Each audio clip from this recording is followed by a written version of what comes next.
Hi everybody, today is February 15, 2015. Russia's cooperation with Latin America to counterbalance NATO expansion. During his recent Latin American tour, Russian Defense Minister Sergei Shoigu signed a number of important agreements, strengthening military collaboration between Russia and Venezuela, Cuba, and Nicaragua. In Caracas, the Russian and Venezuelan defense ministers discussed further development of military and military technical cooperation and agreed on holding joint military drills. While in Managua, Shoigu signed an agreement allowing Russia's warships to enter Nicaragua's ports and ratified bilateral deals aimed against drug trafficking and organized crime. In Cuba, Russia's delegation and its counterparts focused on maritime cooperation issues, as well as training of Cuban military servicemen in Russia. While discussing global and regional security issues, the authorities of the countries pledged their commitment to a just and polycentric world order and recognized Russia's efforts of establishing peace and stability in the world. Experts stressed that the agreement signed by Sergei Shoigu and his counterparts will form the basics of strengthening Russia's position in South America region and bolster mutuality benefits defense cooperation between the countries. According to analysis, the move is in response to NATO's further expansion in East Europe. The president of the Russian Academy of Geopolitical Issues, General Leonid Russia, praised the course of Russia's defense ministry, stressing that while NATO is moving rapidly towards the Russian borders, Moscow should develop its own non-nuclear deterrent strategy containing a potential alliance aggression.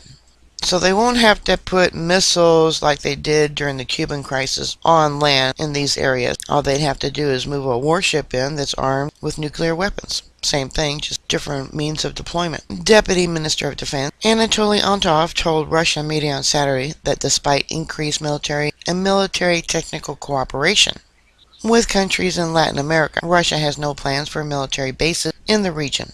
What we are talking about is helping Russia's ships on long-distance missions to provide them with water, provisions, places for their personnel to rest, and naturally, repairs for their ships if necessary, the ministry explained. Russian Defense Minister Sergei Shoigu wrapped up his 3-day tour of Latin America in Havana on Saturday, having visited Venezuela, Nicaragua, and Cuba. Among the issues he discussed with the statesmen of these countries were military and military technical cooperation initiatives, as well as an exchange of views on issues of security in the region and around the world.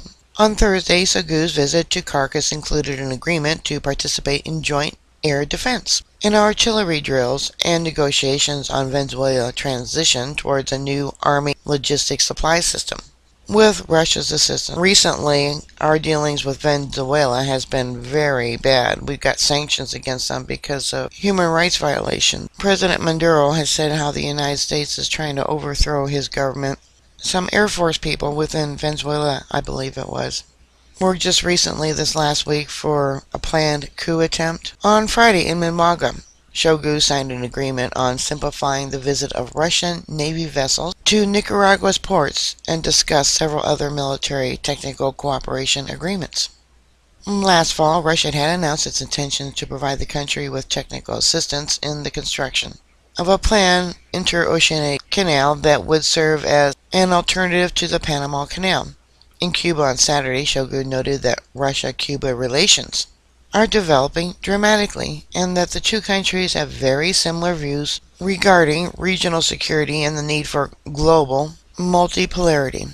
Russia is actively pursuing defense cooperation with Latin America, which includes the sale of weaponry, construction of naval maintenance, and resupply facilities. But these will not be military bases, right? As well as the occasional use of local air bases by Russia's strategic bombers on global patrol missions. Now remember, they said they were going to start sending bombers over the Gulf of Mexico and along the U.S. coast. They would have them flying over the area every day, they said, Russia said. So if you're going to have Russian bombers flying over our Gulf coast every day, you need a place to fuel up and for maintenance.